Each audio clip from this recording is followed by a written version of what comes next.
We are the weirdos, mister.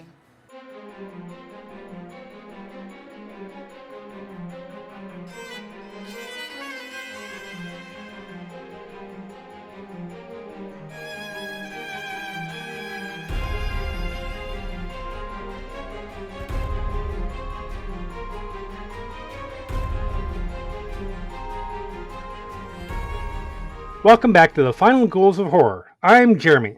I'm Holly. And I'm Al. We're three people who love horror and are coming at it from different perspectives of who we are, as well as very different levels of experience with the genre, which we're always excited to talk about.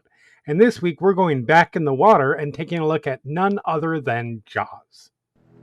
There is a creature alive today who has survived millions of years of evolution without change, without passion, and without logic. It lives to kill. A mindless eating machine. It will attack and devour anything. It is as if God created the devil and gave him jaws. So, Elle, what is your history? What is your familiarity with Jaws and just shark films in general? So I knew that Jaws was a thing because in Back to the Future 2, they made a reference to it. Yep. And I knew about Sharknado, and that is it. I am more familiar with actual sharks than I am with movies about them. I mean, Australia, I get that. That's totally fair. Holly, how about you?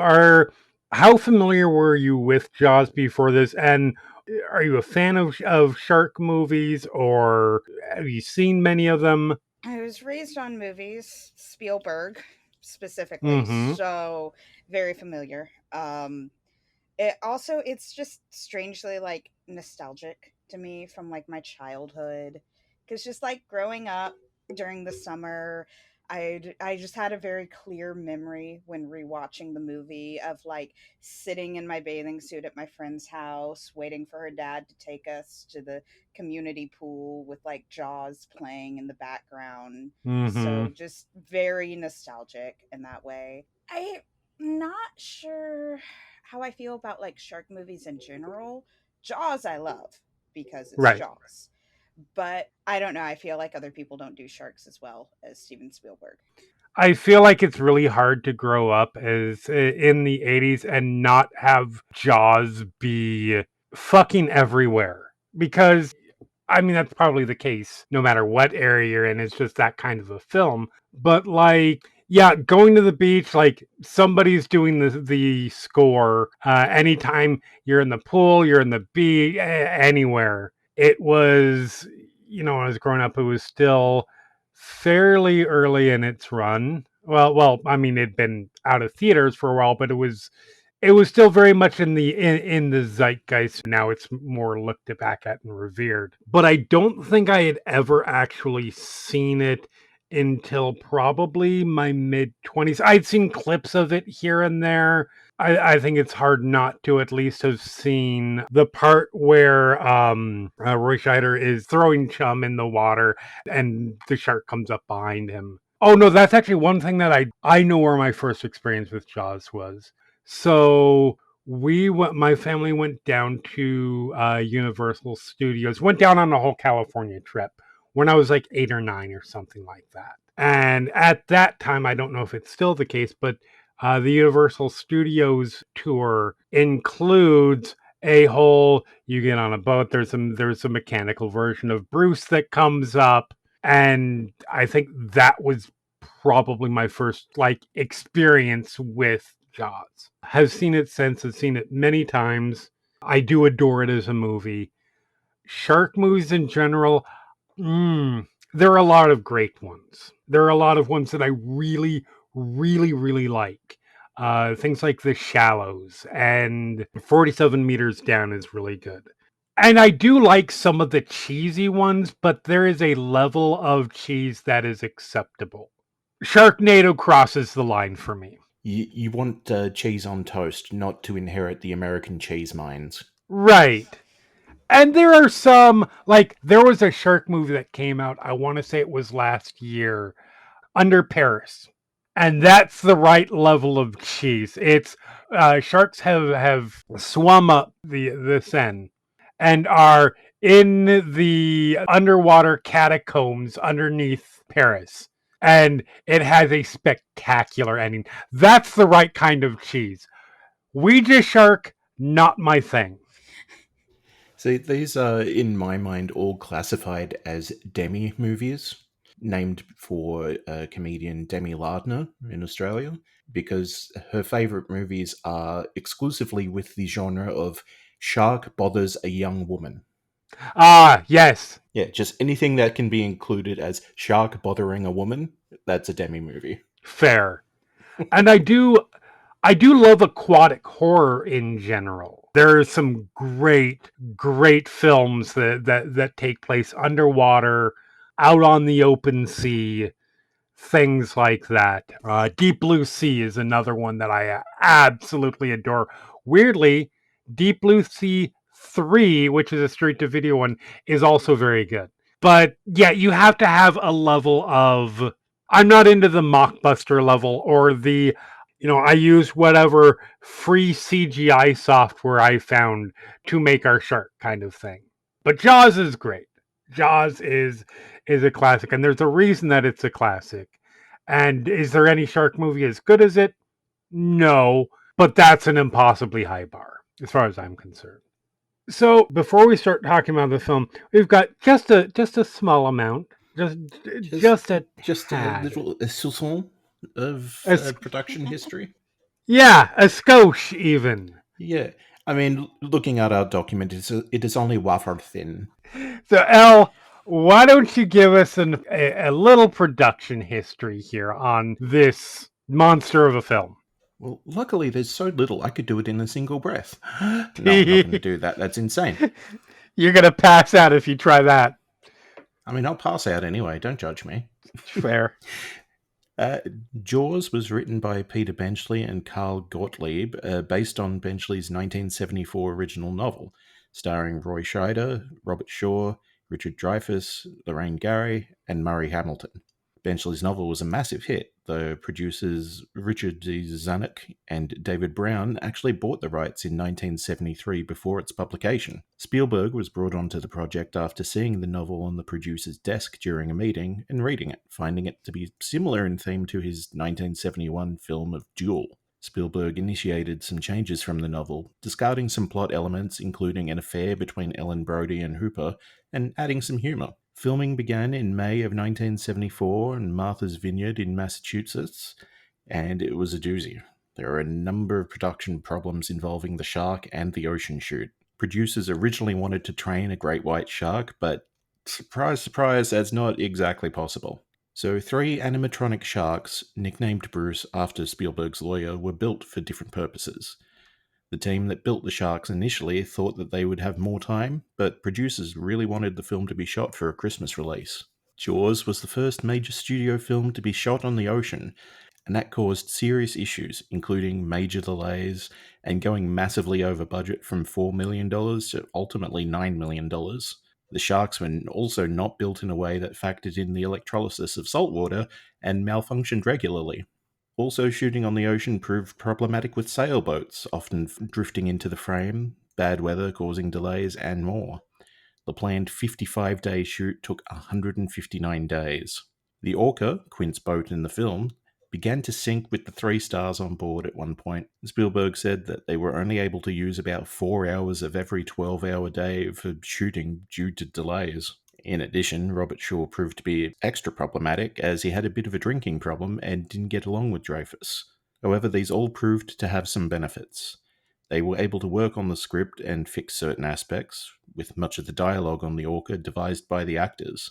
And Spielberg was forced to work around the malfunctioning sharks, which led to a lot more subtle depictions of the shark, such as the opening kill. The film premiered on June 20th, 1975, and was instantly a hit. Universal's chairman actually ordered the film's theatre count cut down, not because he didn't believe in it, but because he wanted it to play all summer long. Jaws became the first film to gross $100 million in the US and has, since its release, grossed $477.9 million worldwide. It is credited with creating the idea of the summer blockbuster, invigorating a time of the year that was traditionally a bit of a dumping ground for the films that were expected to do poorly. It was then nominated for 4 Oscars, including Best Picture, and won the other 3 for Best Score, Film Editing, and Sound. It has spawned 3 sequels, and in 2001 joined the National Film Registry of films that were deemed, quote, culturally, historically, or aesthetically significant. And a few fun facts. The scene involving Ben Gardner's body being discovered was shot by Spielberg in a swimming pool, as he felt that one more scare was needed and Universal probably wouldn't pay for it. The shark cage attack sequence was shot in Australia, woo, and went awry when an actual great white shark attacked the cage. No one was in the cage during the attack, so the script was rewritten, which resulted in Hooper surviving instead of the original plan of him dying. Quint's recounting of the USS Indianapolis story is essentially 100% fact. And finally, the now famous "we're going to need a bigger boat" line was ad-libbed by Scheider. Yep. By the way, of note, the budget. So in 2025 dollars, just for perspectives, that would be if Universal budgeted for about $32 million and it actually cost $58.8 million. Yeah, but to be fair, that amount of money is like 20 Australian dollars, because our money is not good. I mean, that's fair. That's fair. But yeah, that is one of the most famously troubled production shoots of all time. But yeah, so before we get into the plot synopsis, a bit of a content warning here. We've got a decent amount of gore, especially for a 1970s film. We obviously have sharks and being on the water and child death. So, Holly, tell us what this movie, just in case anybody out there doesn't know, tell us what this movie's about. Big shark, little boat. Big shark, little boat. Yep, Um, pretty much. And on that note, Yeah. That's all I got now. I have a synopsis. In the beach town of Amity Island, a young woman goes for a late night swim. An unseen force attacks and pulls her underwater. Her partial remains are found washed up on the beach the next morning. After the coroner concludes it was a shark attack, the police chief, Martin Brody, closes the beaches, but the mayor persuades him to reconsider, fearing the town's summer economy will suffer. The coroner, apparently under pressure from the mayor, says the girl probably just died in a boating accident. So Brody reluctantly accepts their conclusion until a young boy is killed at a crowded beach. A $3,000 bounty is then placed on the shark, causing an amateur shark hunting frenzy.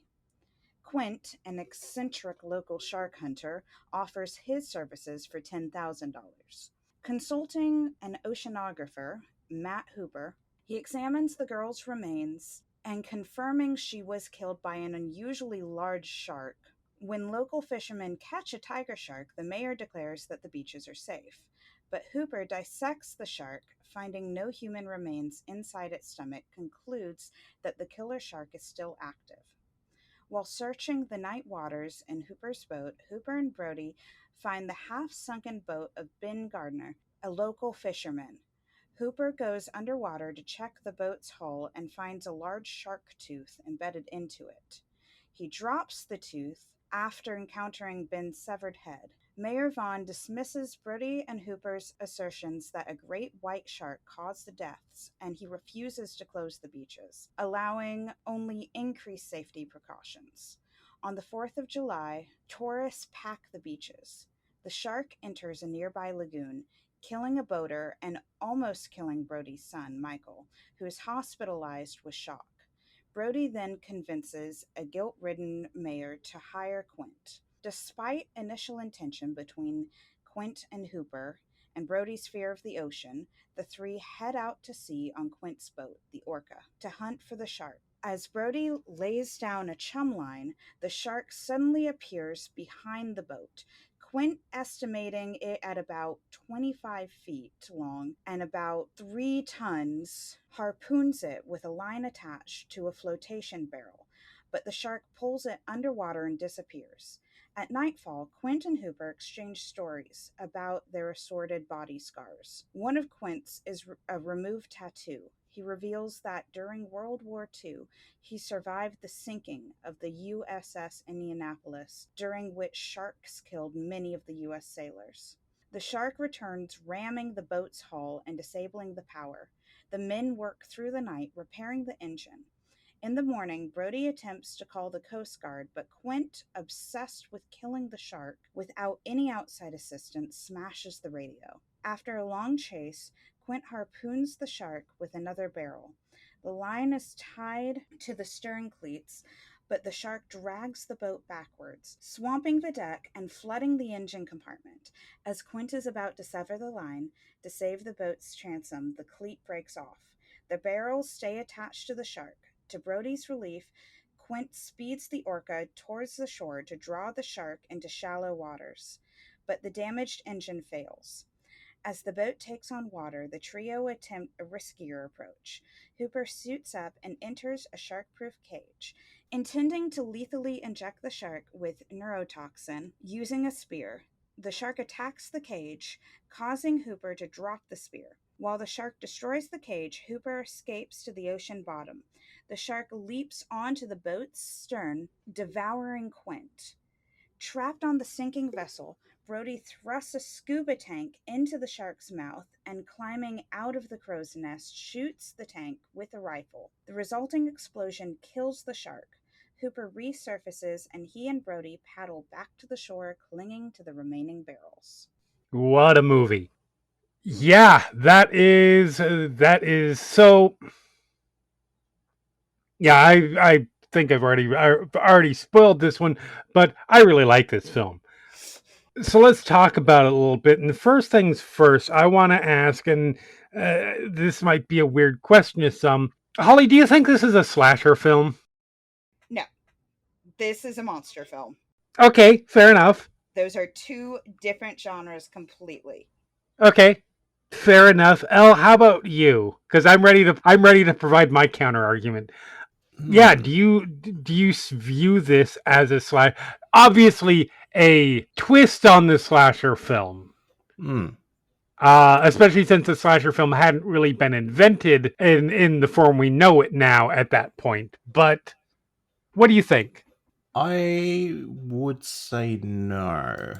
Mostly Okay. because I feel a slasher movie needs to have a little bit of a higher body count. It needs to be a little bit, I guess, more mysterious. Like, Okay. in terms of like the reveal. Yeah, it's weird to place because it's like I can absolutely see where someone could have an argument for it. I Mm-hmm. don't think it quite gets there for me. That is fair. I will counter in terms of the mystery aspect. Freddy Krueger, Michael Myers. There's no mystery behind who's killing in those franchises. Well, okay, there's mystery on who's doing the killing in some of the later Halloween films, but that's It's less on the mystery of who's doing it and more of to what extent. What are we dealing with? How do we deal with it? Whereas mm-hmm. a shark, Yeah, it's like, no, okay, well, that's fair. it's a shark. You shoot it. Yep. So and obviously this is not a traditional slasher film. And as a baseline here, I consider the first Alien movie and Predator to both be slasher films of a fashion, at their very base levels. Yeah. So I'm willing to give a bit of leeway for what constitutes a slasher film, but I thought of that specifically on this watch because that opening scene, that is pure slasher opening scene. The little party, the teenage girl and the guy that she just hooked up with go off to go skinny dip in the water. That's, if you just describe it like that, that's a Friday the 13th opening. And then she goes out there, he doesn't, she ends up alone in the water. We don't see what killed her, etc. It reads very slasher to me. And then as it goes on, we're focusing on these three primary characters, four if you want to count the mayor, aka the true villain of the piece, but we'll get there. And these characters are sort of banding together to try and survive, basically, have to face off with a creature that looms larger over the movie than we actually see them, is definitely a force of nature, and is definitely just full on killing whatever comes in its way. It reads very much like a slasher film to me, right up to the our lead character of Brody seems to have some traumatizing past that he's going to have to confront in order to face down our monster. It is an odd slasher. I would not put it in the same category as a Nightmare on Elm Street, a Halloween, Scream. But it's interesting to me how many slasher style elements it has, especially considering, like I said, the slasher as we know it today had not even been invented yet. Well, Texas Chainsaw Massacre had been released while they were filming it, more or less. But it's not like they had the cultural aspects to draw from. No. Because it's not like they would have talked. Right. Exactly. So that was just interesting to me. So, talking about the characters, I would say arguably we have four major characters and then obviously some minor ones, but significant minor ones. So we've got our trio of Brody, Hooper, and Quint. We have the mayor. We have, in terms of like major supporting characters, characters like Ellen and Michael. We have Mrs. Kintner to a smaller degree. I think that's probably kind of the closest we have to any kind of major name characters. What do we think of these characters in terms of how they're written, how their interactions, how well embodied they are by the performers? Elle, what do you think of these guys? I wasn't really high on Quint as a character, but that's because he played the character well. Right. And you're not supposed to like Quint very much. No, but I also know enough people. It's like, oh, this guy's been through too much. I'm good. I don't need another one. Legit. Like, take out the shark murder aspect, and I think I have family members that fit that bill. Yep. Or it's like, oh god, it's Christmas again. They're all drunk. Weirdly, like the sheriff, not sheriff, Brody. It was just like he kind of felt a bit like a nothing character to me. Mm-hmm. Like, obviously he's there and he's one of the major driving forces, but it didn't really have any flavor. It's like you get your pack of baseball cards and you get the gum and you chew it. It's like, yep, that tastes like gum. Okay, yeah. Whereas the other characters are more like, oh yeah, here's a grape flavored gum, or even a bubblegum flavored gum. It doesn't just taste like chalk. Right. Yeah, it's weird. And then the others, yeah, they were there. They felt a little bit more like set dressing than characters at times. Obviously, the mayor being the notable exception. Right. Because how about Hooper? Yeah. No, Hooper was like one of the most characters. It's like, yeah, he stood out compared to basically everyone else to me. Fair enough. Holly, how about you? Which of the characters resonated well with you? How do you think they play out in the movie? So, in my opinion, this movie truly comes alive with the introduction of Hooper. Mm-hmm. Like, you have an interesting hook at that point, and Brody is fine. He's more of a straight man, in my opinion. Right. And it's fine, but I think the movie would maybe start to drag without the introduction. of Hooper. Mm-hmm. He is fantastic. And then Quint, who, I mean, really for me, Quint comes in more in the third act Right. of the film. Like, yes, you see him earlier, and they mention him, but and the mayor is a fantastic villain. I wanted to murder him multiple times. I Uh-huh. wanted the Yep. shark to just eat him. But yeah, I think it's great. You have a strong trio here. You've Yes. got your straight man, you've got your eccentric uncle, Mm-hmm. and you've got the, I don't know how to describe Hooper. I mean, I love him. He Like, is Hooper is in this you're right. He is sort of the active element in this film. Like, I do like all three of the primary characters, but you guys are right. Brody is a more passive kind of character, and Quint is sort of the old Hooper. He bounces off all of the other characters well, and sort of forces the whole thing into action. Where I don't think Brody would have been able to without him. mm-hmm.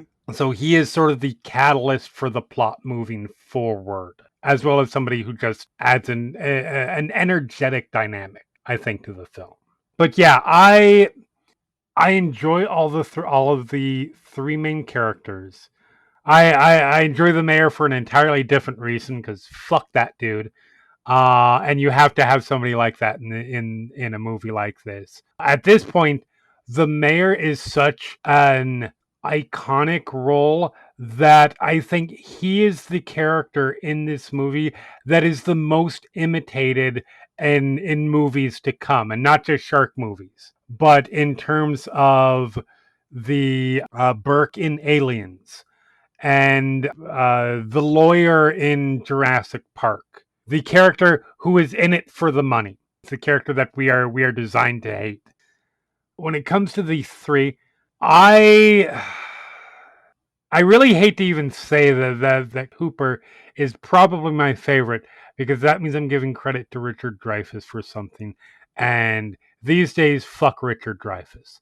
But I have to give him his props because this is a great role for him. He bounces off the other characters really, really well in very interesting ways. His adversarial thing with Quint is hilarious. He gets along well with Brody. I'm very glad that they dropped the book storyline where he's having an affair with Ellen because that just It would have been too much. pretty Also, much, pretty much, too yeah, many elements. too many elements, and we don't need these characters to be unlikable. You also don't need drama for drama's sake. No, Like, you have a good story, stick with it. yep, and that is definitely one of those kinds of elements that in a book, sure, that can make sense because you will always have a number of subplots that don't make it to the eventual film adaptation because you don't have 7 hours for a movie. But I can see where it might work in book form. It would not have worked here. I think it would have undercut the dynamic between Brody and Hooper, which is a very important part of the first half of this movie. I can't even imagine how the dining room scene between Brody, Ellen, and Hooper would have played with that undercurrent in it. Mm-hmm.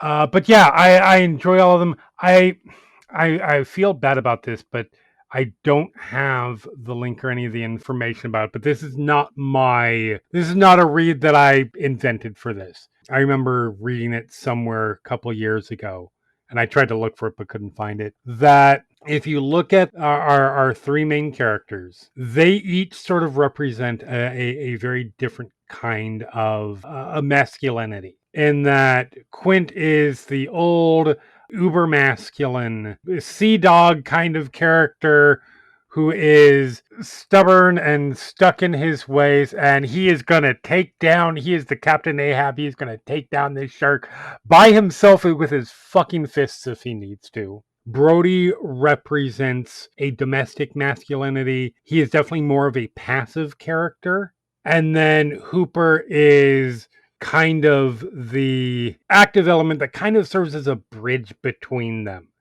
and is kind of the better elements of each character. which is an important dynamic to have when we get to the back half of the film, and it's just these three. But yeah, the mayor and all of these actors are doing fantastic work, up to and including Ellen. And honestly, I think the kid who plays Michael is probably one of the better kid actors I've seen in a film. Like he is very. There is a level of cutesy kid actorness to him, but he also just feels very authentic and just a very good performance. Yeah, like a little bit above where you'd expect a child actor to be. Very much so. Like the scene with him and Brody at the kitchen table, which I believe, if I remember correctly, was improvised. Those little things you kind of need for Brody to make him a little bit more interesting, because I think you're right. Oh, I think he is the boring protagonist syndrome character of this movie. Here's vanilla. That's not a bad Yeah, thing. Sometimes you need a vanilla, but there's other flavors. absolutely. Another character in this film, fairly significant character in the film. We don't see him much, kind of like Hannibal Lecter that way. There's a shark in this movie. I don't know if you noticed. Al, what do you think of our shark? Like, obviously, we are looking at this as a 50-year-old film now. Taking that into mind, what do you think of how the shark is used in here? Sort of how it looks, the attacks, just as a character itself. How does it play for you? So this is basically the only time I paused is to get the timestamp of the first time we got a sighting that it was a shark. Mm-hmm. And it was 1 hour and 2 minutes into the film. Because obviously the shark is involved before that, but we don't see it. Not even like a fin. Closest we get is, I believe, when it attacks the dock in between the kid and the fisherman. It's just a nebulous lump that you can tie a dock to for purposes of moving it around the water. But You don't see it well, but the shark is actually present in Alex Kittner's attack. no, I mean, I'll take your word for it, but I was trying to, like, I was on the very lookout. It's like, okay, when do we actually see it's a shark? Because they are hiding it well. It is very brief. You are correct in general. It does take a hell of a long time for it to get into the film. Yeah, weirdly, like, almost exactly at the halfway mark of the film, funnily enough. I mean, it achieves its goal. It is no more or less of a character than it needs to be. Because it's more of a force of nature than, the serial killer that must be stopped at all costs before, sundown. Right. To compare it to different genres. Mm-hmm. And I think it's a testament to practical effects that it's like, this looks better being 50 years old than some of the stuff that gets released nowadays. Like, Especially shark stuff. or not even shark stuff. Anyone seen Quantum Mania? Well, yeah, that's Yeah. And this is the kind of, like, Jaws is the original summer blockbuster, as they said. right. What are you comparing it to in the modern day? What constitutes a summer blockbuster? Yeah, Marvel films, DC Yeah. films. The Jurassic films are probably the best correlation, but yeah. And it's like, some of that is real garbage looking. So how is it a faulty robot shark from 50 years ago stands the test of time where all of our progress kind of doesn't? Yep.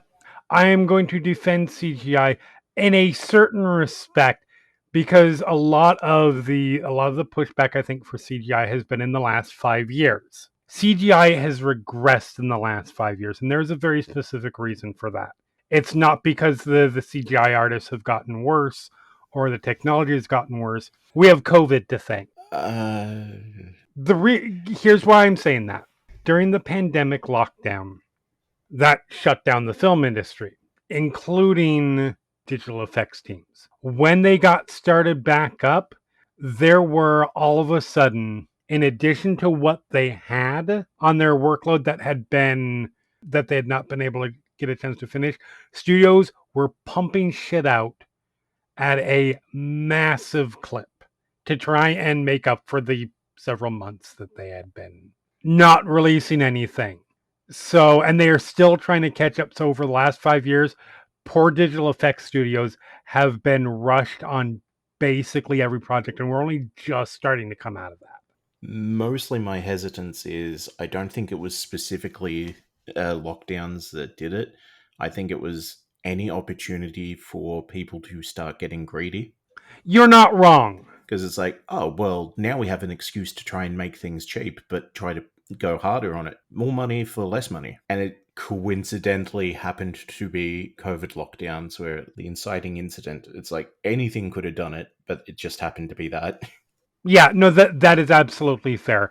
I think it accelerated a situation because visual effects teams have been whistleblowing that they have been pushed to the edge for years now.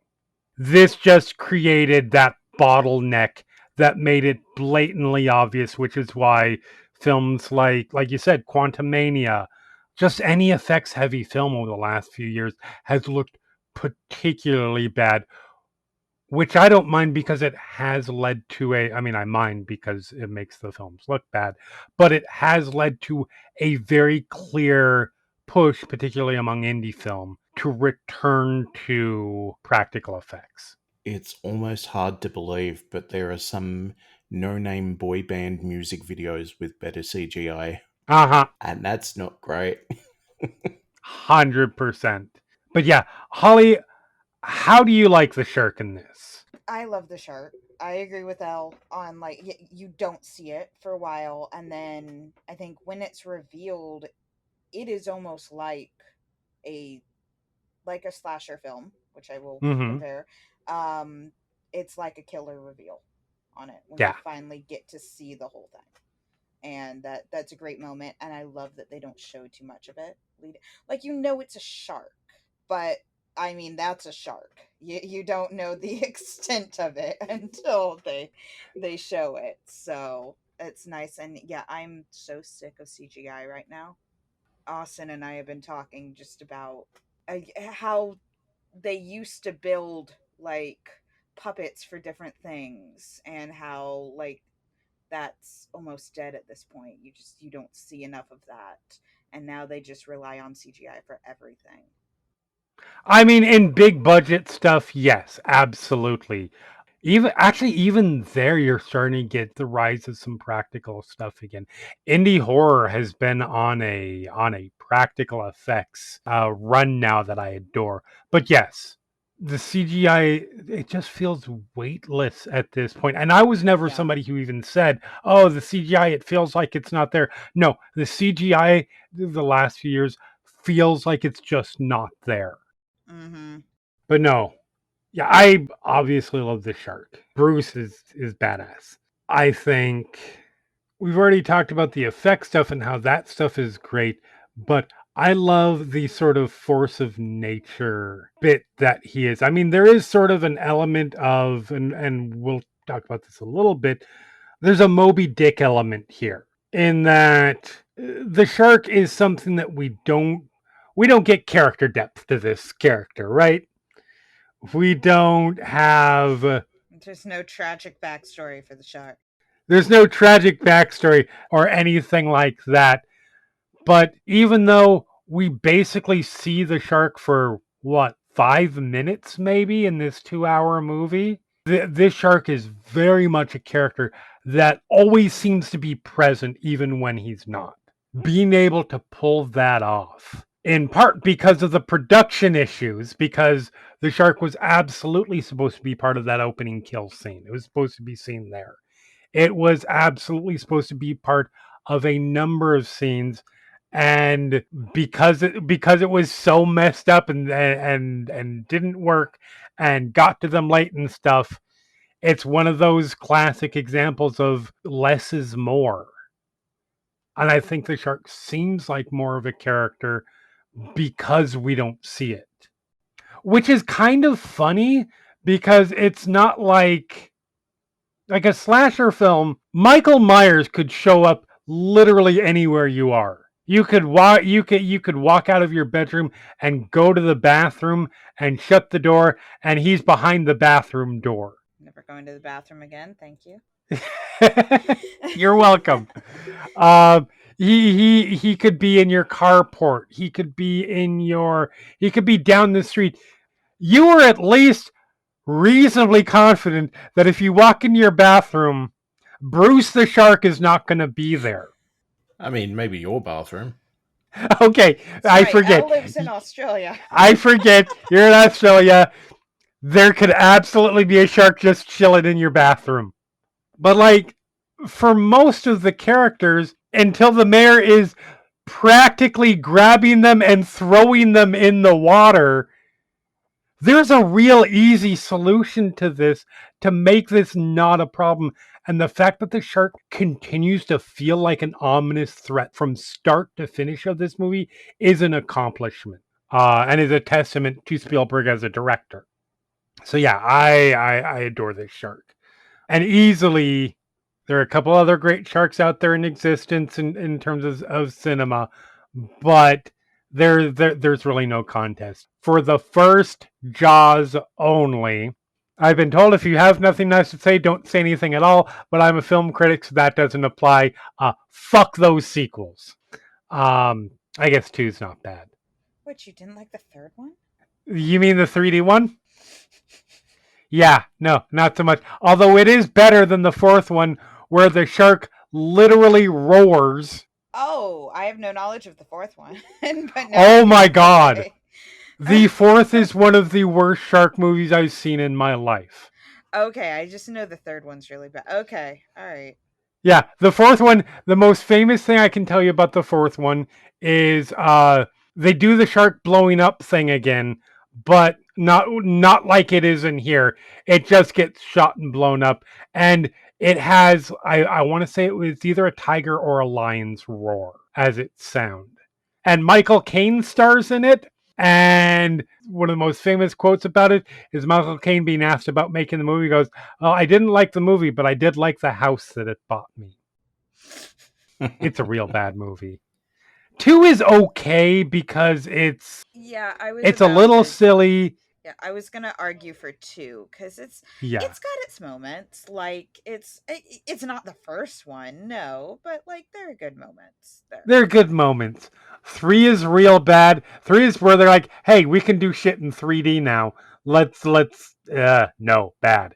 And then 4 is legendary bad. But yeah, this shark is, I mean, I'll say it's a cinematic masterpiece in terms of what it's able to accomplish.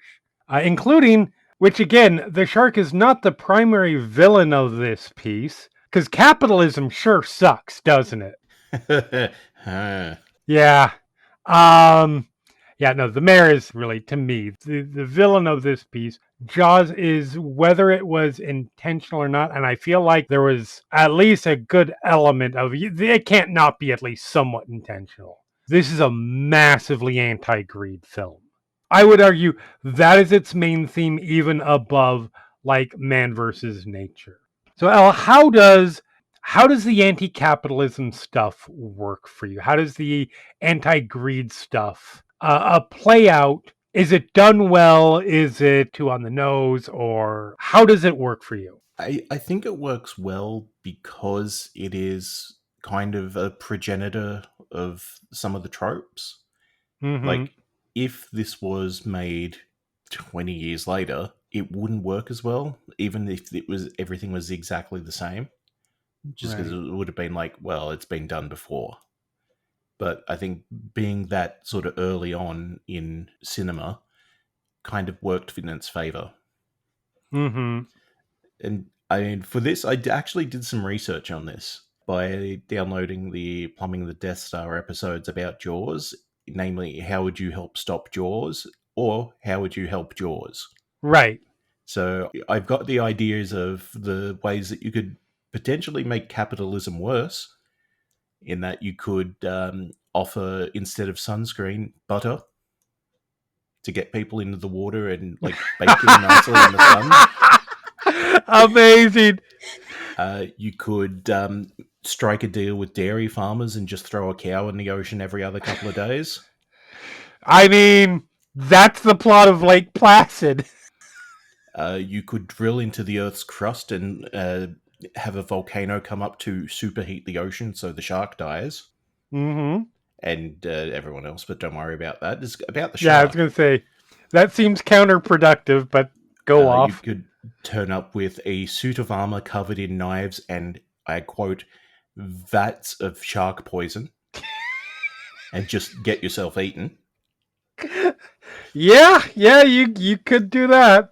You could turn a world famous beach into a rock pool. Just build a giant wall that the shark can't cross, and then there's no waves. Okay. And you do all of this for $5 because that is For their going. $5. $5 is the plumbing the Death Star. We will do things for you, up to and Ah, including killing magical children, hunting sharks, feeding sharks, and shutting down large businesses. What about feeding magical children to sharks? Yeah. I mean, what are they going to do? Wave a wand at it? Chomp.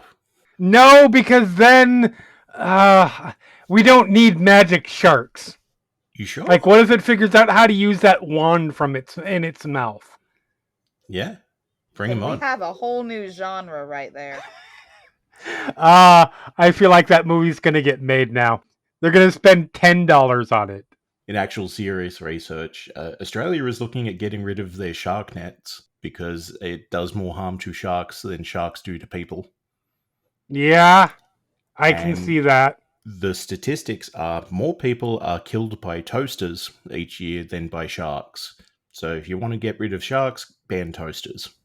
I mean, that is a whole thing, and Mhm. this isn't in our topics list, but it's fine. We don't have enough to talk about with this movie, so that's an unfortunate side effect of this film. And to be clear, I do not blame the film for this.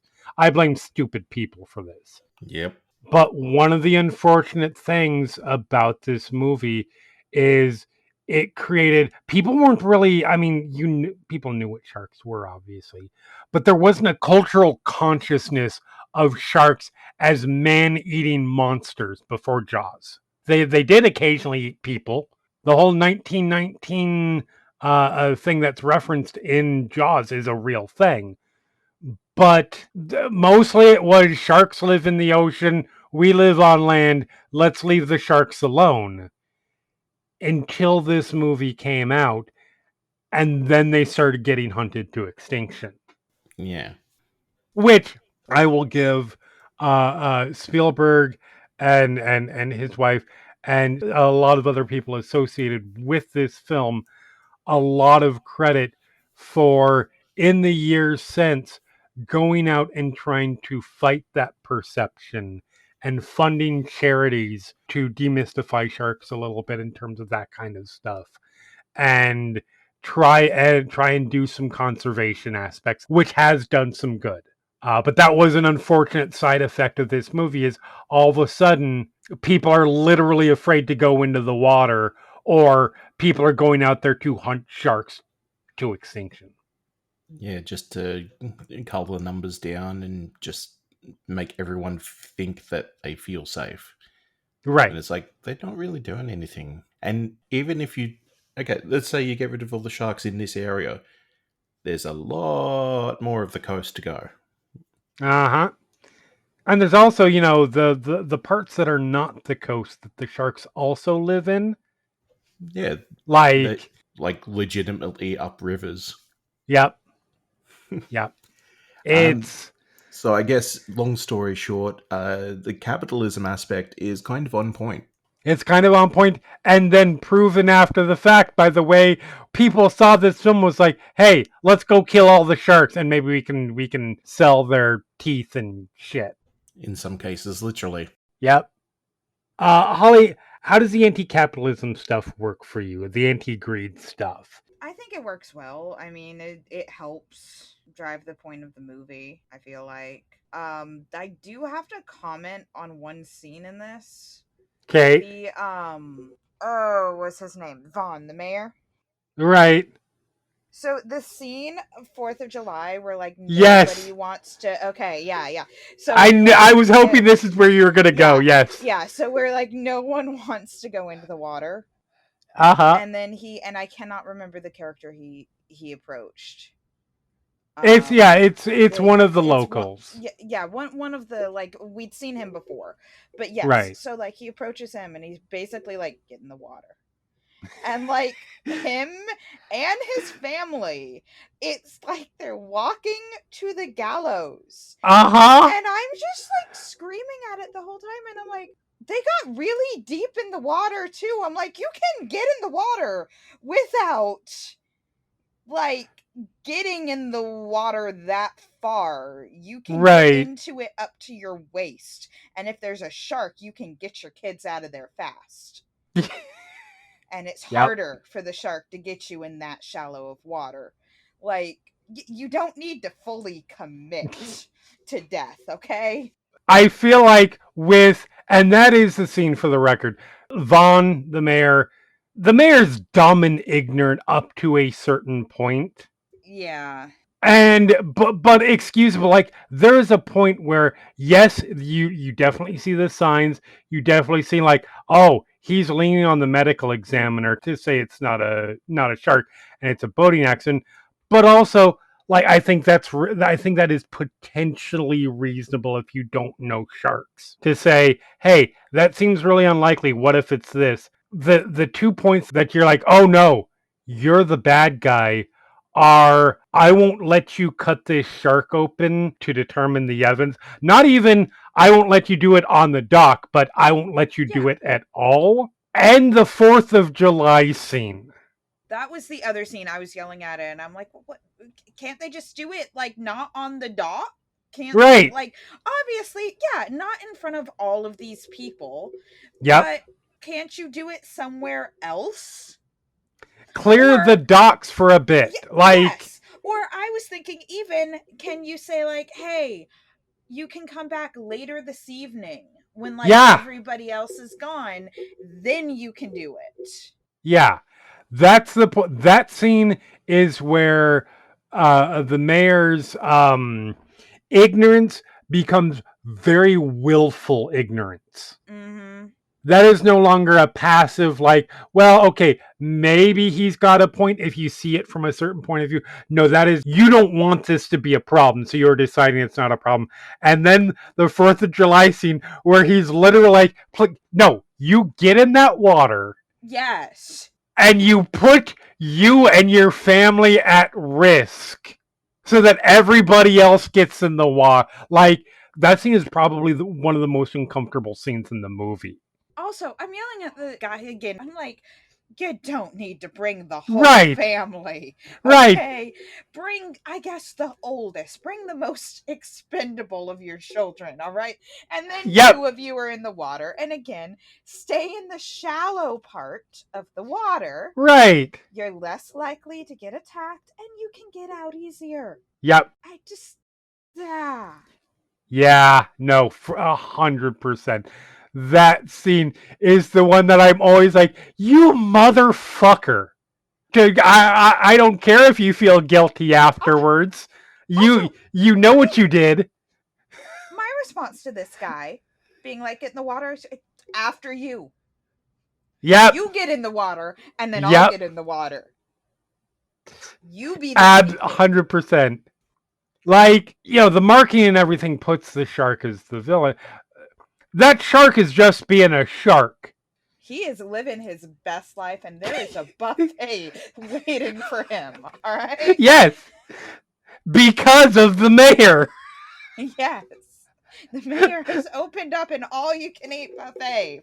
I always think of it, and this is going to be a little bit of a tangent, but do you two remember when this was probably, I don't know, 10 years ago, there was at one of the zoos here in the US, a tiger that jumped out of its enclosure and chased 3 kids down and killed one of them. I remember this. So I don't, but I do know about the tiger kept at the aquarium and was very unhappy.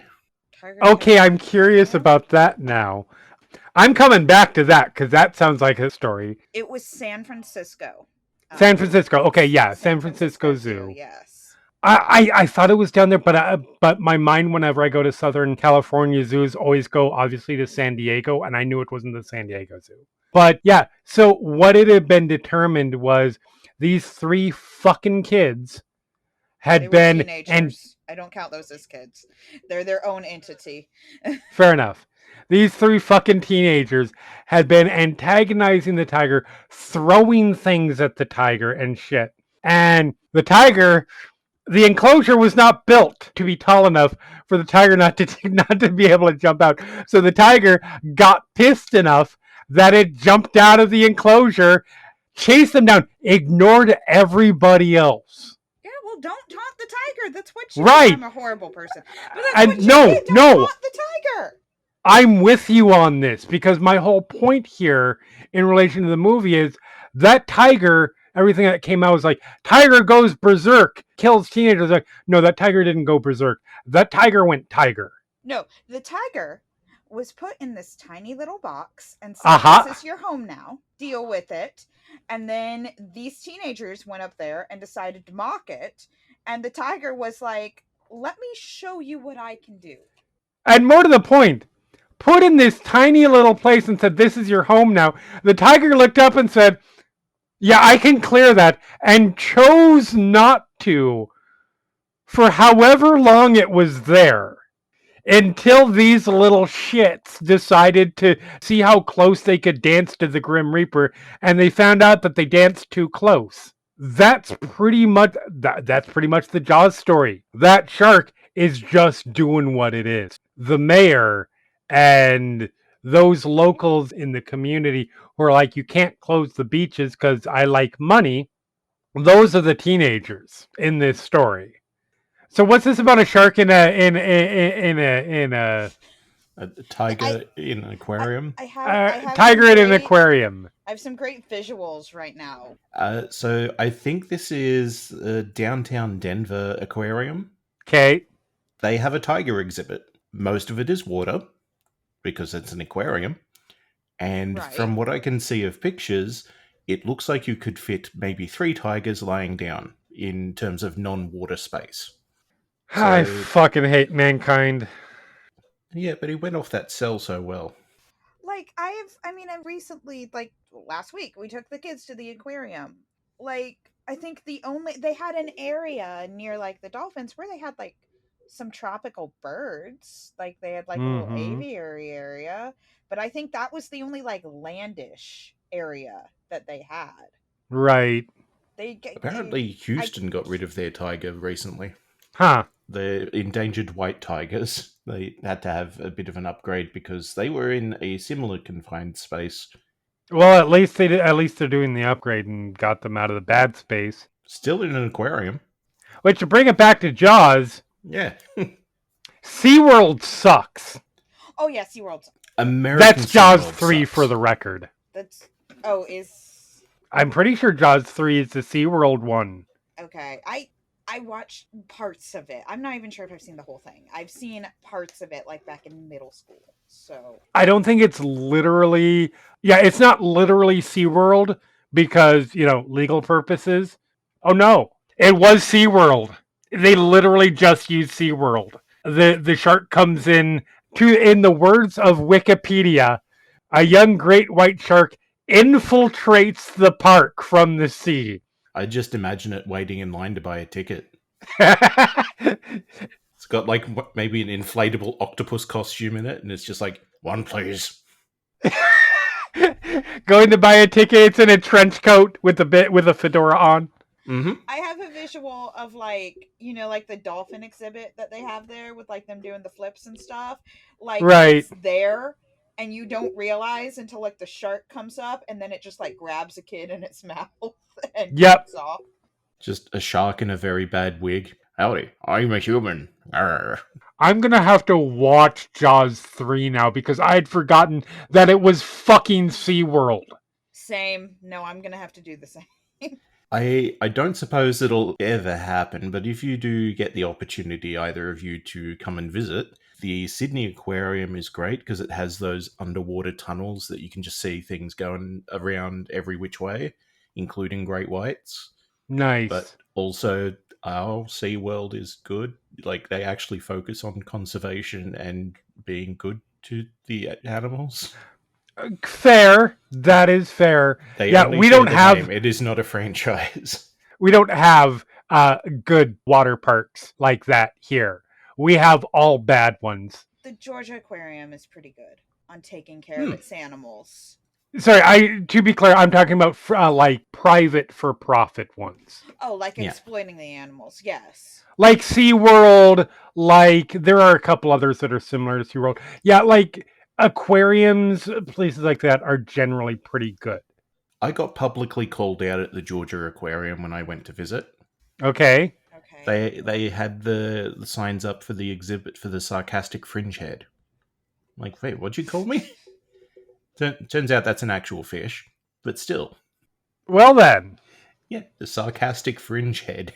I should clarify with Jaws 3, just so you understand how ridiculous the plot is. A young great white shark infiltrates the park from the sea that is seeming to attack and kill the employees. That shark gets captured, and then it becomes clear that a second, much larger shark also entered the park and was the real culprit. Two sharks. I should rewatch this now. I can barely remember it. I just remember It's real bad. Okay.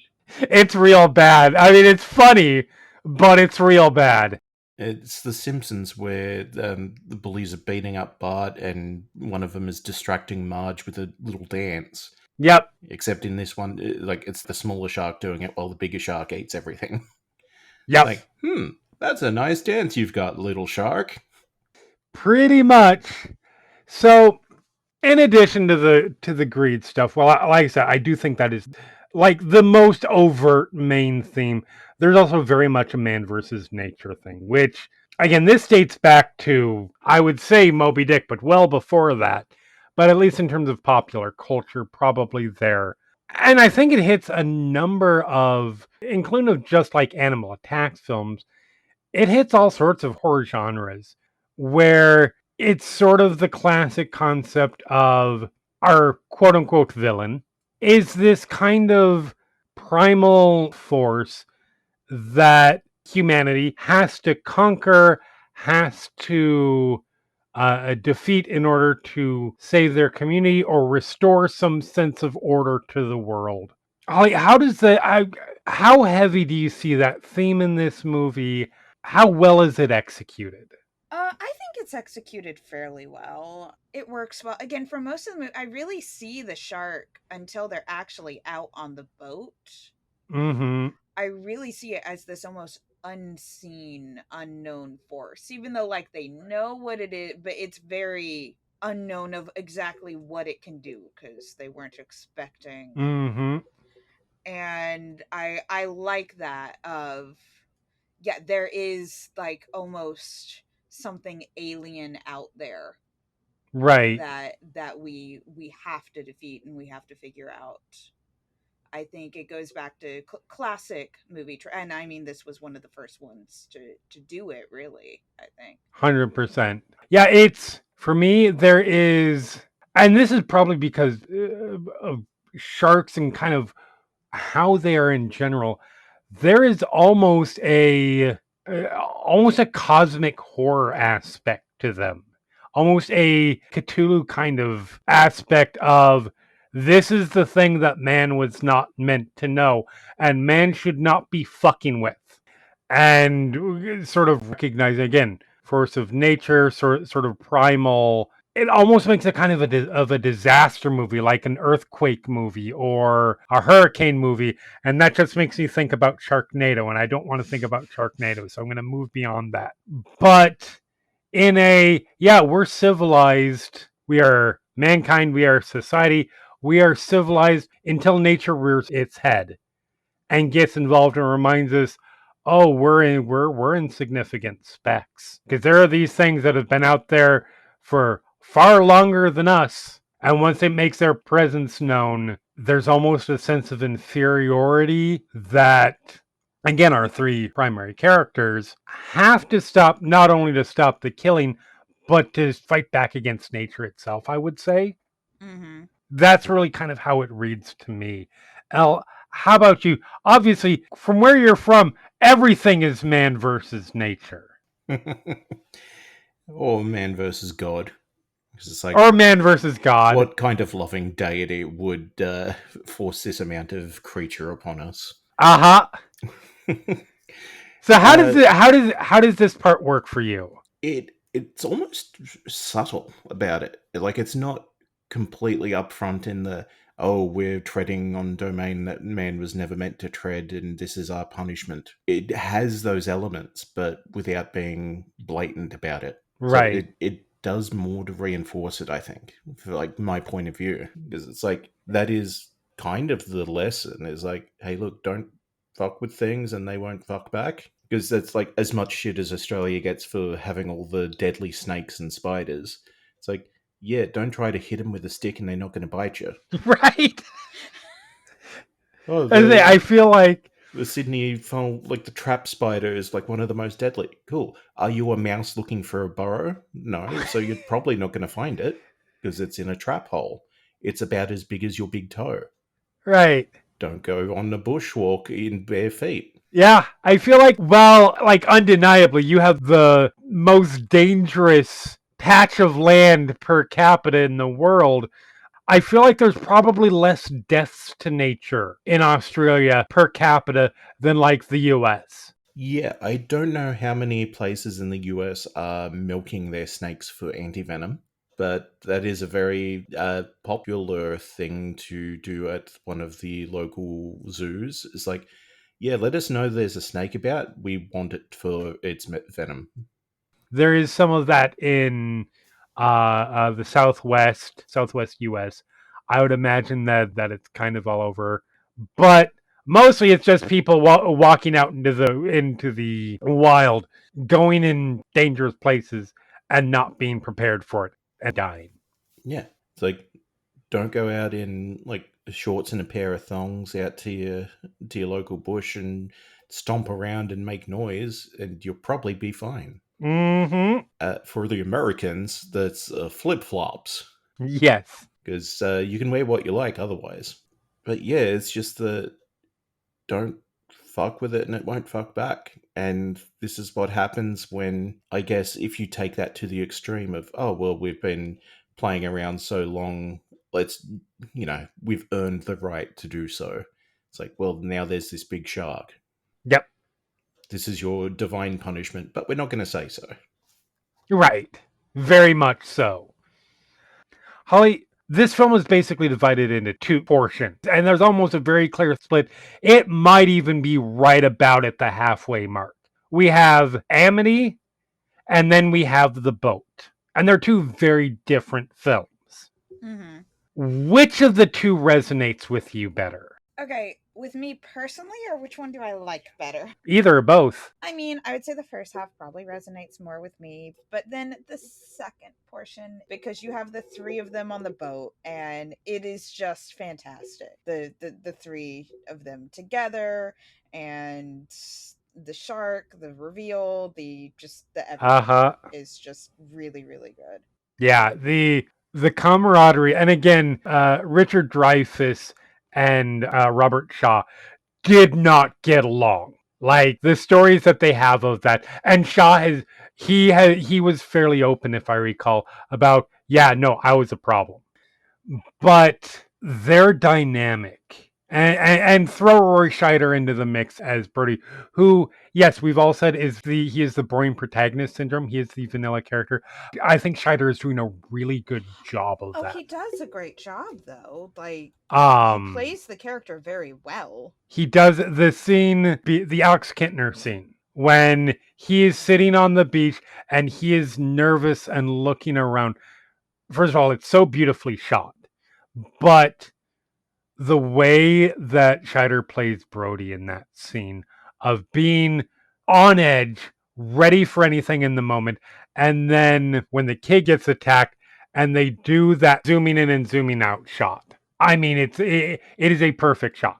But anyways, the second half stuff, the camaraderie, and how they start off really kind of at each other's throats. By the end, they're drunk, laughing, and comparing their war wounds. Is just it works so well. Yeah, I agree with you. I think the first, they're both essential portions of the movie. You can't have, it wouldn't work if you expanded out the last half and made that the movie, or you expanded out the first half and made that the movie. Neither of them would work individually.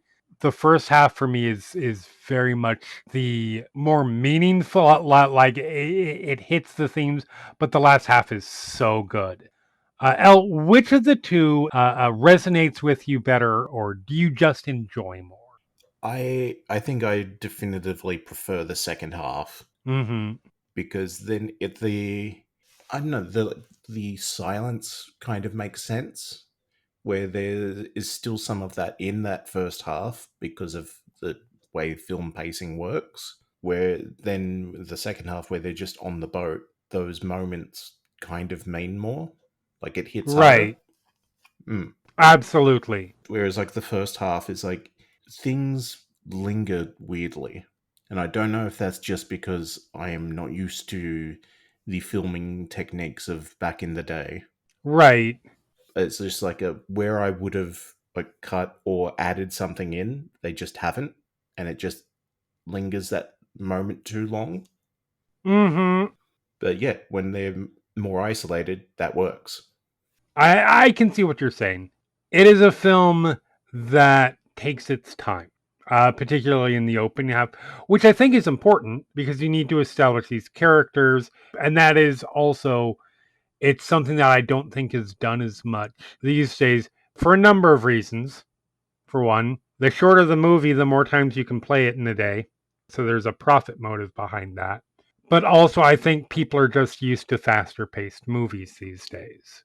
And by these days, I mean like the last 20, 25 years.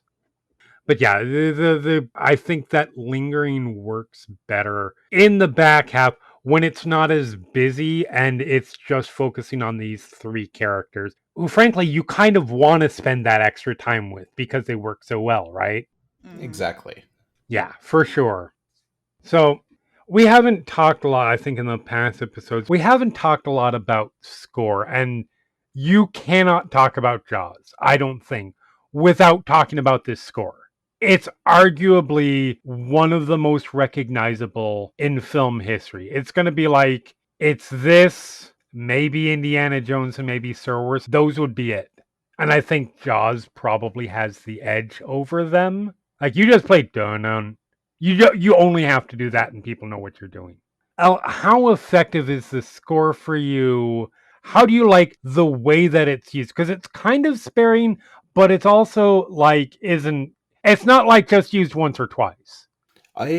From pop culture, I expected it to be a little bit more frantic, honestly. But I also think it did itself a bit of a disservice. Like, it's going to sound weird, but it shot its load too early. Okay, Because it's like in the opening shots of the film when nothing's happening and you may be seeing a cute little fish. right. It's like, well, it's meant to be. This is like the big sharks theme, isn't it? So I wouldn't expect to hear it yet. Yes, it is, but that's the point. Mm. The notion that it gives is, oh, this is not good. This sounds ominous. That's a POV from the shark's point of view. Yeah, but it also feels like it could have been instead of the same track, basically, a different motif on the theme. It's like you could have had more variation to it, and I think that would have worked Maybe. better for me, at least. Fair enough. I can absolutely see that. I think for me, it definitely is. I find that it's used just enough in the movie. Like we get the opening, and that sets us up nicely to even if you somehow made it to watching Jaws without being familiar with the score, that's a tone setter. Like it just sounds ominous, and it's an interesting. I guess it would be an interesting question of does it just sound ominous because we've grown up with that our entire lives? Or does it work without that knowledge? Holly, what do you think? So when I was rewatching this, I was trying to put myself in the shoes of like I was trying to think of like, what if I were watching this for the first time, like in the 70s when it came out. Like I'm trying to put myself in the shoes of someone watching it. And especially like for the beginning, like the music and everything. It like when it's played at the beginning, it's almost subtle when it first Mm-hmm. starts. The soft, and it's just, and yes, I have grown up with this, but Right. it is perfect. It's the perfect ominous, especially just the visual of just the dark water, and it's Mm-hmm. just, and you don't know what's in there, and then you cut to the beginning scene with the girl and you don't know what's pulling her down, and I mean, you know, it's probably a shark, but you don't Right. know. You're not sure because at first she's not screaming in pain. You know, Yep. it didn't immediately bite into her. It's like someone or something just like pulled her down. So I think it sets the tone for the whole movie. And I mean, the whole genre really of Yeah. shark movies. It's it really defined a generation and is something that is still done to this day. I can't think of a time I've ever like been to a pool, been to the beach, where somebody doesn't go dun dun Right. dun. It's almost Pavlovian at this point. Like my friends and I mean, talking about, like, we would go to the pool, we would play Shark Attack, and there would always be somebody while you're, whoever the shark is, because they have to stay underwater.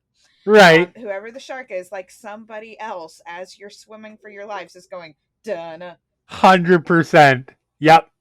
It's just it's iconic for a reason. Yeah, that's about where it is. Yeah. Uh so as I'll mention in the production notes, this was the first summer blockbuster. Like, it's weird to even think that there was a time where the summer was where you dumped all your bad movies because you didn't think they were going to do well anyways, which is weird reasoning because like the summer is when you kids are out of schools. There are a lot of good reasons why the summer is a great period. This movie actually originated that concept for good or for ill. There are some bad aspects to blockbuster movie making and summer season, quote unquote. Al, how do you think this film stands up in terms of being the originator of the summer blockbuster? And does it even fit what we think of when we think of blockbusters today? See, this is where the geopolitical spectrum comes in, Uh because huh. our summer is December, so we get all the Christmas movies for our summer blockbusters. That is fair. So, like, getting the idea of, well, it's July, it's summer, is like always a bit off putting in the back of my mind. It's like, Right. no, that's meant to be like the cold season, because not that we get snow, but that's where the snow would exist. Yeah, that's true. That's actually that is a good question. Like, your blockbuster season is probably very different from ours. Yeah, it tends to be like around Christmas, because that's when people want to get out of the weather into the nice air conditioned cinemas. That's fair. And we do get some blockbusters in the holiday season, but yeah, no fair. Yeah, June, July, August, that's when it's like, I mean, kids are still in school, so they may have a week off, like, in there somewhere, but that's Mm-hmm. for them to go out and go to a ski trip or something, or just, be rugged up and comfortable.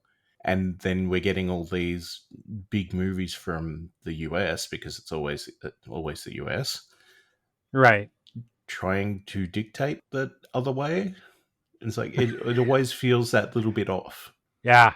Again, it's like you're going to school and it's like 2 days before Christmas. It's like, yeah, why aren't you off school by then? Because that's the end of the year. No, you've just only been going for 3 months at this point. That's weird. Like we've discussed on other episodes. Mm-hmm. But so yeah, in terms of how this feels for me, it's like it doesn't feel like it is a blockbuster. By all measures it is, and Right. that is undeniable, but it does not feel like that to me. It's not a Marvel film. It's not a DC film. And I'm not saying those in negative ways towards those movies, but it's not those movies. It's Well, not. yeah, not even that. It's just like knowing that it was released in June. It's like, well, who's going to go Right. to that? Yeah, no, legit. Because it's like, that's not movie time. Yep, absolutely fair. But yeah, it is, like I said, for me, it is very different from, and even not those. I even like Independence Day, or again the Jurassic Park movies, or Mission Impossible, like what we consider to be blockbusters. Let's be honest, great, but often kind of slow, very talky man versus shark movie is not what we think of when we think of the blockbuster today. And a lot of that has to do with the evolution of the film industry and the evolution of special effects. But it is very different. Holly, what do you think? I know you were a little bit more in line with what I think of when I think of a summer blockbuster. Yeah. I was just thinking, like, sorry, I was thinking about this summer. We haven't had summer blockbusters this summer, really. Like, there was, like, Final Destination Bloodlines, I think, but did that come out over the summer? That came out, I think it was May, which is still blockbuster season. Blockbuster season essentially starts in early May at this point. I just feel like it was because Griffin, my older son, he loves to go to the movies. We don't go that often because prices. Oh my goodness, Right, prices. And so I'm like, okay, if we're going to see something, it needs to be something A that you really do want to see. B, mom has to also be okay with sitting right. through it. No, we're not doing the Minecraft movie. So, You dodged a bullet there. oh I yeah, have I'm so thoughts. glad. Yes. So glad I didn't pay money for that. Yeah, So yeah, like something like Wicked. Yeah, we're gonna go see that together, right. you know. And what's other stuff we've seen? The Mario movie when it came out. Yeah, we're Uh gonna huh. go see that. But like, I just know this summer, and maybe that's just obviously I'm not taking him to Bloodlines because he'll never Right. sleep again. But it didn't look like there was anything this summer. So this is these are the blockbusters, the what I would call bona fide blockbusters, even if they underperformed, which in a couple cases they did. These are the ones that I would say starting with May. Final Destination Bloodlines, which I don't put at like super blockbuster level because we're talking about like I think it was like a $40 million movie, Mm-hmm. something like that, but did very well. That was mid May. Then we had Lilo and Stitch. Oh, you see, I don't count that. Oh, it's I no, I have those animated feelings. films are, yeah, I have feelings. So does my child. He that's refuses to fair. see any of the Disney ones that they have turned live action that are originally animated. Fair, but it is definitely a blockbuster in terms of like budget and scope and what it's appealing to, and certainly box I've office. heard it's better, but I still don't want it. I've also heard it doesn't have the heart that the animated film has. I have yet to see it. I plan to very soon, but yeah, we had that. We had also that same weekend as that we had the Mission Impossible: The Final Reckoning. Okay. We had we skip ahead to June. So the next one is the How to Train Your Dragon movie, which again definitely qualifies. It does. Once I'm sorry. See, in my mind, I don't. Yeah, I think it's just Yeah, in my mind. Like, for sure. there's a lot of stuff I wouldn't watch, and There was F1, which I think qualifies just in terms of budget and scope. Then there was Jurassic World, unquestionably mm, blockbuster. Then Superman, yeah, yeah. Superman, Fantastic Four, and that's sort of where the blockbusters are ending for this summer. And if we go back to April, then we could probably count Thunderbolts. I think that was April. It might have been March. Anyways, I don't know. I feel like it's not what it used to be. Not to sound like an old woman, but especially like thinking back to the '90s or the early 2000s on summer blockbusters. it's yeah, that's And I interesting think because in my eyes, it's also so many. Okay, here's a sequel. Okay, we mm-hmm, did this superhero again. Okay, here is a live action version of a popular animated thing. It's nothing new, in my it's opinion. the rise of IP. So, out Yeah, of curiosity, could you look up what my summer blockbusters would have been? So typically, our big movie period down here starts Boxing Day, which is like the day after Okay. Christmas, Uh-huh. and then goes until kind of the beginning of February. That's a good question. I can So it's like, for possibly the sake of comparison, I have to do a little bit of extra searching here because I have to find. So, what are we looking for? look at what came out in December 2024, January 2025. So, January, you had Nosferatu on January 1st, Wolfman, January 16th, Flight Risk, January 23rd, Magic Beach, which is not a movie I am familiar with. It's an animated film. Because it's like every single Harry Potter movie, every Lord of the Rings, every Hobbit has always come out Boxing Day. Yep. Companion was January 16th, it says. Okay, fair enough. I think because that's sort of the thing. Like I said, current year, they're getting more closer and closer. It doesn't happen all the time, but more and more frequently, they are releasing day and date in theaters worldwide as much as they can, especially for blockbusters, Hmm.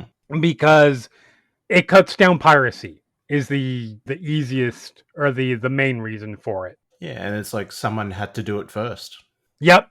It used to be that certain other countries would get the movie like a couple weeks beforehand and then it would hit the US.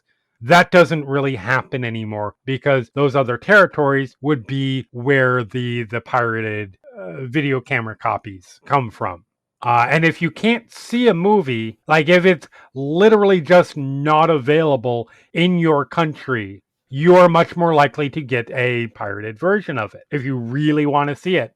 So they've cut down on that pretty significantly, at least for major territories. But yeah, the idea of the summer blockbuster reminded me of one of my favorite weird video game trivia notes. Okay. Like, so typically video games now release on Tuesdays. Mm-hmm. Do you know why? If I had to I mean, I'm sure there are other financial reasons for this, but my immediate thought is you cannot release it on Friday because you do not want to. You need that first day sales and playing, and Friday it's going to go up against movies and it's going to be self cannibalizing. Tuesday is probably the slowest part of the week. It's because of Sonic 2. Sonic the Hedgehog Okay, 2 releasing for the Genesis and Mega Drive across North America and Europe. They made it Sonic Tuesday. really? That was it. It was the marketing for the release of Sonic 2. Wow. That is why video games typically release on a Tuesday and why they have simultaneous release dates now, because they didn't used to. And Yeah, Sonic 2 was the cause. So, as much as Jaws formed the summer blockbuster, Sonic 2 was responsible for a similar effect in video games. fair. And is also an anti-capitalism thing. Environmentalism. Environmentalism, like they're basically the same story. Yeah, exactly. Absolutely no difference whatsoever. But yeah, so obviously I think there are a number of obvious choices we could go to for our related recommendations on this. Holly, what do you have? If somebody loves Jaws, first of all, we know that they have a pulse. But what would you recommend that they check out from there? So I'm gonna go a little different. Not an ocean or shark movie. Okay. But I was thinking another just very well done classic, Something Wrong with Animals movie would be The Birds. Oh, yes. That's a good one. Also one with a very storied production history.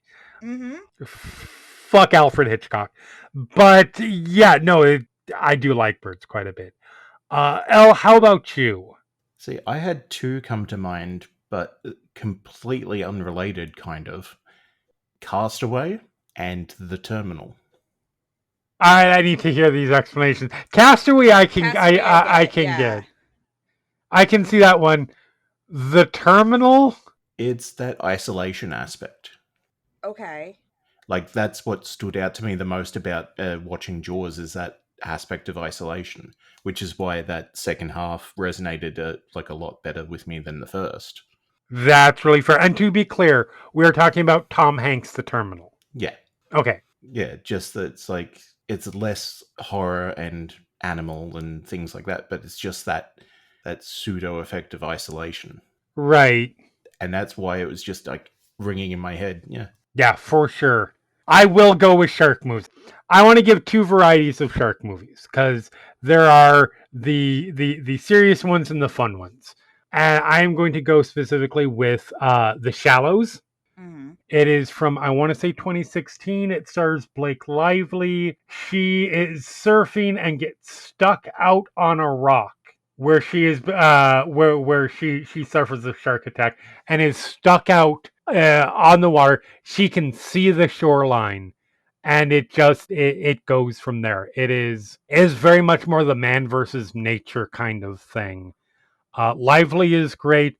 The shark looks generally pretty good, which is a key for me. I don't fuck with the bad CGI sharks for the most part. But yeah, that is sort of the more serious thriller person versus nature kind of movie. And then the other one, I mentioned it before. It is the goofiest shit ever. It's called Under Paris. It is available on Netflix, and it is about a shark that terrorizes people in the Seine during, I'm pretty sure it's the Olympics. It has all the goofiness that you would expect of a silly shark movie, but actually looks pretty good and has pretty high production values. Has some good performers in it. The plot is absolutely ludicrous, and it ends with a "what the fuck did you just do" kind of thing. So yeah, going into our final thoughts on Jaws. Holly, what's your final assessment on this? How many whatevers out of whatever would you give it?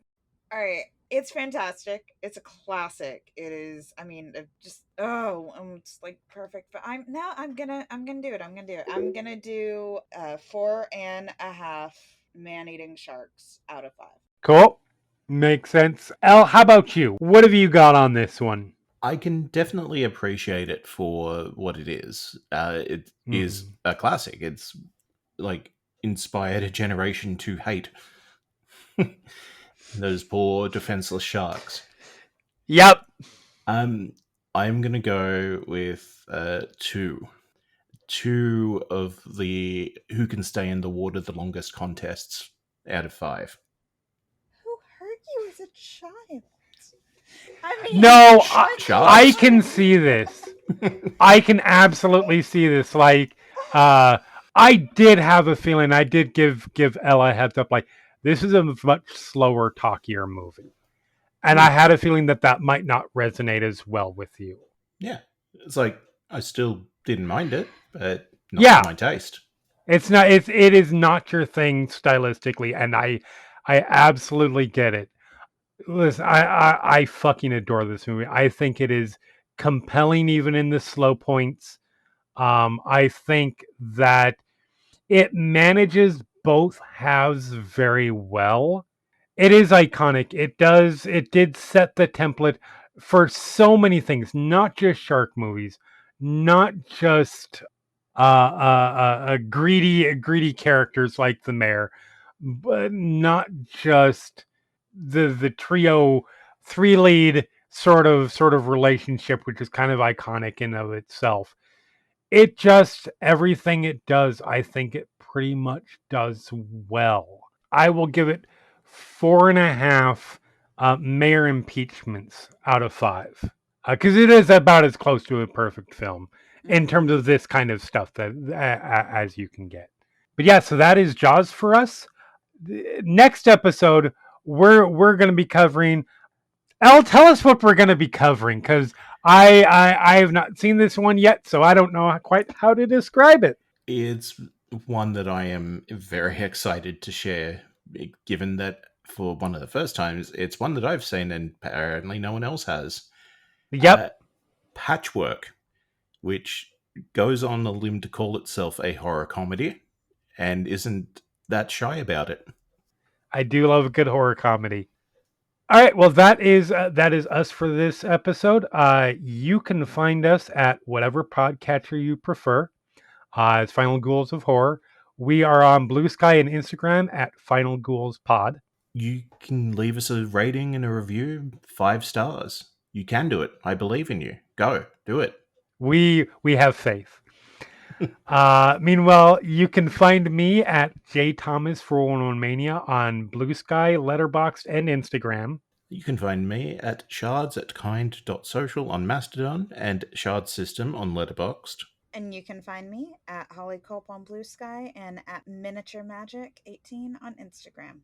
And you can find all of us playing role-playing games at Final Show Films on Twitch and YouTube. Elle, give us our survival guide tip of the episode. As tempting as it is, never pick up hitchhikers, especially at night.